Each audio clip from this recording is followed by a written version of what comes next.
Telkomsel yang beroperasi di Indonesia dan disebarkan melalui SMS 11 ke masyarakat.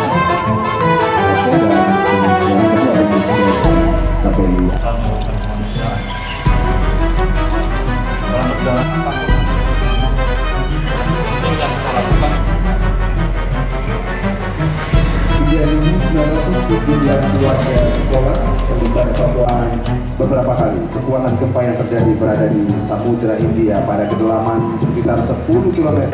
Ya. Bagaimana sambutan Pak Wamen terkait dengan gelarnya IWS itu, Pak? Iya, early warning system ini penting sekali. Ini kerjasama Kominfo ya dengan penyelenggara penyiaran, dan kita harapkan terutama khusus di Aceh gitu. Dia bisa menjadi satu percontohan ya, bagaimana early warning system itu mengingatkan kepada masyarakat tentang bahaya bencana yang terjadi. Khusus di Aceh ini kan gempa dan tsunami yang pernah kita alami 19 tahun yang lalu, bencana begitu dahsyat itu. Kalau kita kaji lagi kembali, mungkin akan berkurang korbannya kalau sistem informasinya baik gitu.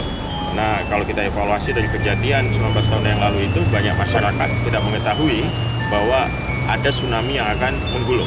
Gitu. Mereka hanya mengetahui ada gempa, dan mereka juga bingung hendak menuju kemana untuk evakuasi.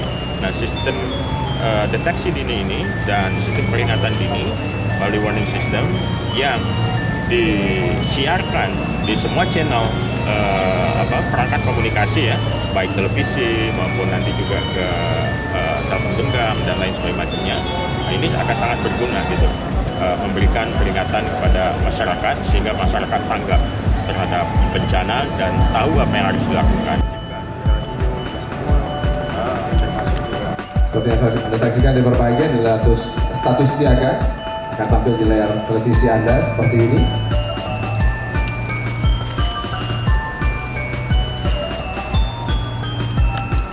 Setelah beberapa detik, nah ini adalah trigger status awas yang akan tayang selama 40 detik.